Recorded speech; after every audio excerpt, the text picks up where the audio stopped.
जय श्री कृष्णा भक्तों, हमारे BS शर्मा वाद्य चैनल में आप सभी भक्तों का स्वागत है। भक्तों, सठसला एकादशी माघ के महीने के कृष्ण पक्ष की सठसला एकादशी का व्रत रखने से अगर जिन्होंने व्रत नहीं रखा है, अगर वो इस कथा को सुनकर के इस उपाय को भी कर लेते हैं तो निश्चित रूप से सभी मनोकामना पूरी हो जाती है। सठसला एकादशी के व्रत को करने से प्राणी के अनेक जन्मों के पाप नष्ट हो जाते हैं।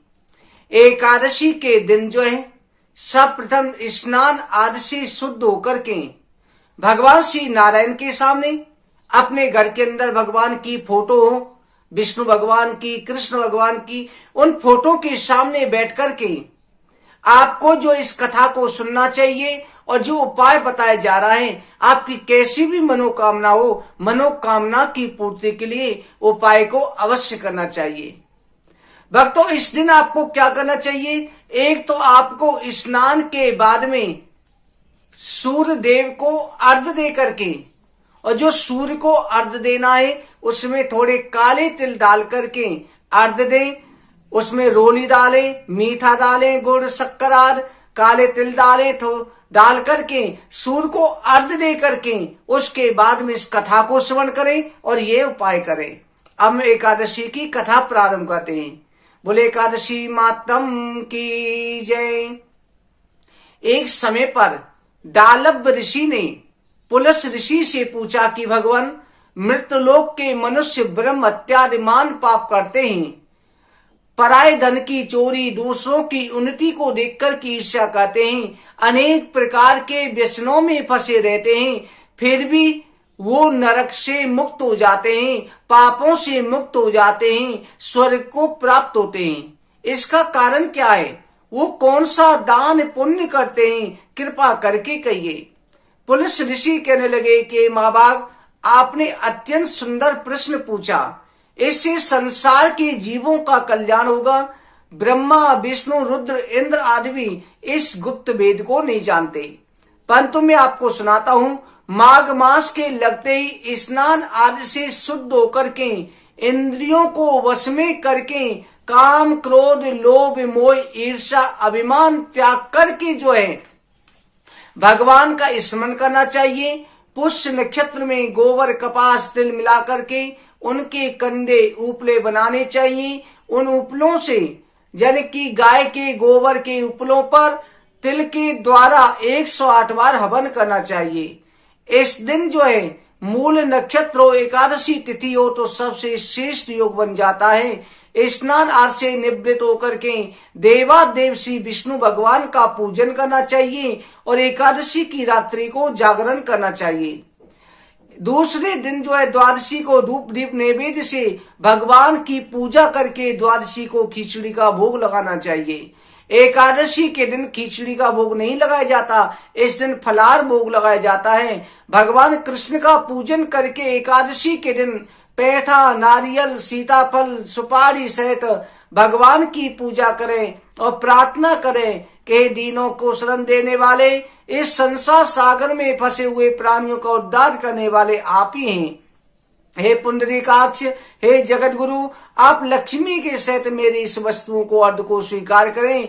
इसके पश्चात जल से भरा हुआ घड़ा ब्राह्मण को दान करना चाहिए। उस समय ब्राह्मण को श्याम गौ और तिल पात्र भी दान करना चाहिए। इस दिन तिलों का दान सर्वश्रेष्ठ होता है। इस प्रकार से मनुष्य जितने तिल दान करता है उतने 1000 वर्षों तक स्वर्ग में वास मिलता है। तिल का स्नान, तिल का दान, तिल का उबतन, तिल का हवन, तिल का जल, तिल का भोजन, ये सठसला एकादशी कहलाती है। अनेक प्रकार के पाप नष्ट हो जाते हैं। इतनी कथा कहकर के पुलस ऋषि कहने लगे, एक समय नारद जी ने भी भगवान विष्णु से यही प्रश्न किया था। सठसला एकादशी का जो मातम है नारद जी ने जो सुनाया वो मैं तुमसे सुनाता हूँ। भगवान कहने लगे, नारद जी, मैं तुमसे घटना कहता हूँ। प्राचीन काल में मृतलोक में एक ब्राह्मणी रहती थी। वो सदैव व्रत किया करती थी। एक समय पर उसने 1 महीने तक व्रत रखा। इससे उसका शरीर अत्यंत दुर्बल हो गया। वो अत्यंत बुद्धिमान थी, फिर भी व्रत तो रखती, पूजा पाठ करती, परंतु उसने ब्राह्मणों के निमित्त धन और अन्न का कभी दान नहीं करा। इससे मैंने सोचा कि ब्राह्मणी ने व्रत आदि से शरीर तो शुद्ध कर लिया है, परंतु विष्णु लोक तो मिल जाएगा, परंतु इसने कभी भी अन्न दान नहीं किया। इससे इसकी तृप्ति होना कठिन है। ऐसा सोच करके मैं भिखारी बन करके मृतलोक में उस ब्राह्मणी के पास गया और उससे भिक्षा मांगी।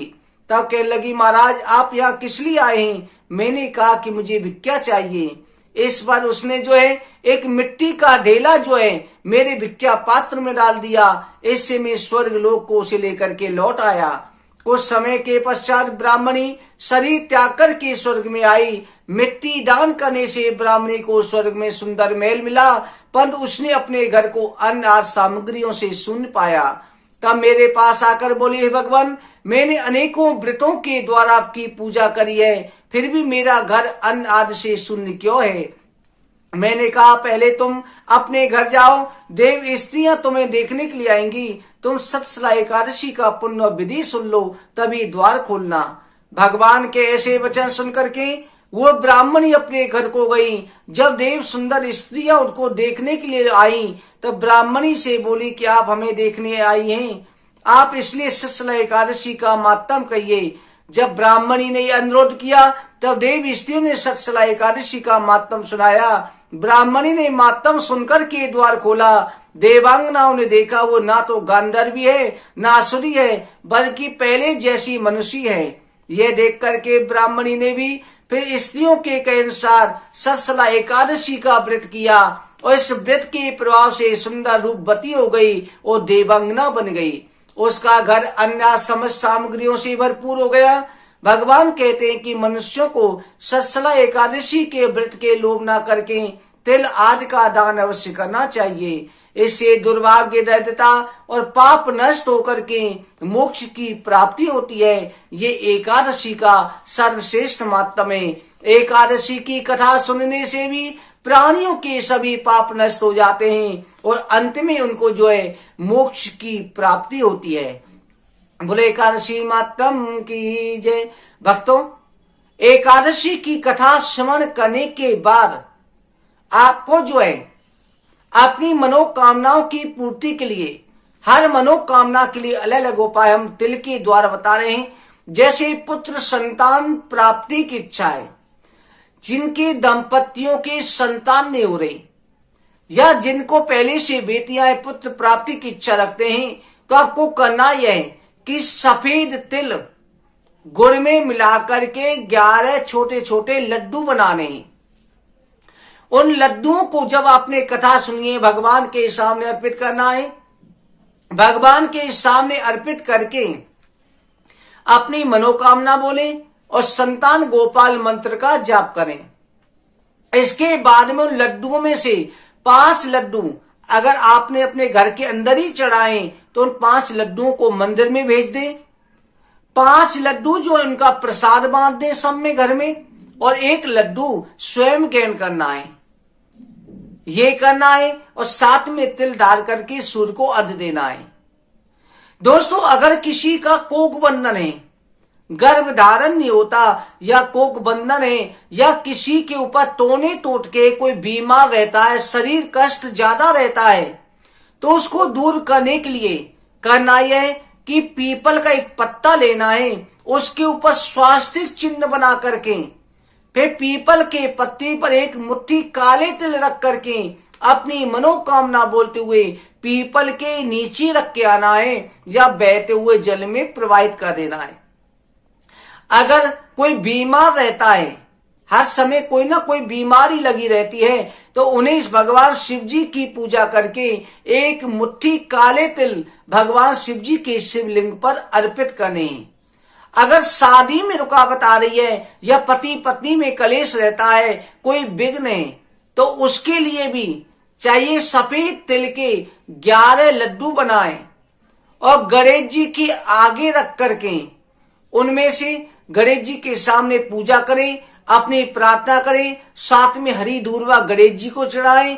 उनमें 5 लड्डू गणेश जी के आगे छोड़ दें और उन लड्डुओं में से 1 लड्डू जो है उसे गाय को दे दें या किसी कन्या को दे दें और 5 लड्डू घर के अंदर प्रसाद बांटना है, उनमें से स्वयं भी लेना है।